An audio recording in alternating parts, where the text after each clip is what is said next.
Thank you and welcome back to the final segment of the show for today. The topic is African American Unity for Success.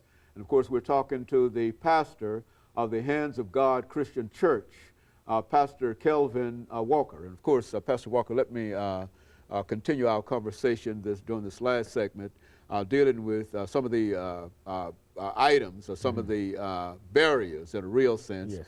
To African American unity. And one of those items that I think that you've mentioned quite often has been some of the problems that are faced by many of our young people who have been incarcerated and who are coming out. Let's talk about it from that perspective. I think because there is a lack of unity within the black race and within the black community, that a lot of people are getting misinformation. And I was fed that same misinformation that as a young black male that, you know, I wasn't really significant, you know, and I, even though I could see people of significance of my own race, but I was still taught that I was insignificant. Very good. And I would never amount to anything, but you're just, you know, just a regular run-of-the-mill coming everyday street hustler. And I chose that route, and a lot of our people are choosing that route today. And what is happening is, Dr. Haney, as a result of that, they are finding themselves incarcerated in the prison system because there are more black males in prison than there are on college campuses. Okay, and you very well know that. But, you know, the thing is, there has got to be a solution to that. And there's got to be a coming together,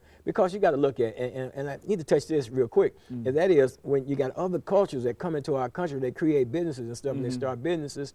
And it's not that they have anything against any other culture, whether it be the Caucasians or black Americans or whoever, but the thing is that they have a respect and a nurturing for their own culture. So when they start a business, they hire within their own culture. It's not that they don't have anything, that they have anything against us. It's just that that's the way they do, because they're united and they're supporting each other. So we have to look at that as well. And when it comes in terms of supporting especially the black males that are getting incarcerated in our prison systems and are coming back into our society and that don't have that support that they need to become productive, because now you know you got the strikes against you. All right. You used to be able to say, you know, without thinking that, you know, well, I got one strike on black, but you can't even really use that. All right. The strike you got now is that you have a felony conviction on your record, right, okay, which shuts doors in your face. So it's going to take some black people getting together, creating some businesses, and to be able to give these black men and women, of course, too,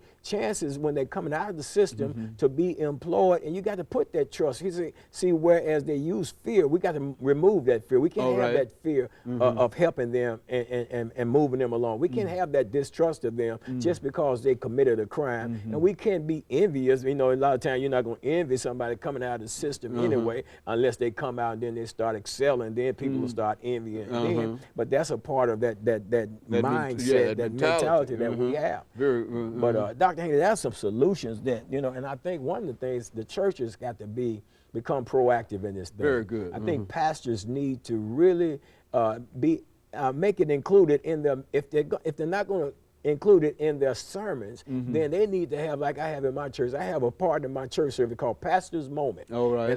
And I address different issues about voter registration and anything that I feel like is pertinent to people knowing and that's going to be pertinent to their growing. And I think we need to do that and encourage, you know, the unification of our people as a whole in terms of buying businesses and helping other people and just coming together as a whole in our communities and stuff like that. Because, Dr. Haney, if we don't do it, it won't get done. You know, and another thing I think that we're dealing with historical black colleges. I think that's another item that could benefit with African American unity, because many of our institutions are not being supported. That's true. And especially when many of these institutions are giving us the great degrees. Yes. You see, and it live and I ought not to say this, because I also received a great degree from a historical black college, and I've not done all that I could possibly do in terms of support. But we need more of that, you see, and I need to become more involved in that, because these institutions served as a major method whereby we were able to move but after we were able to move, then we don't have the kind of unity that could reach back and provide the financial resources for these institutions. And it would be a shame upon us as a people, as a black American people, to allow historically black colleges to fold and disappear.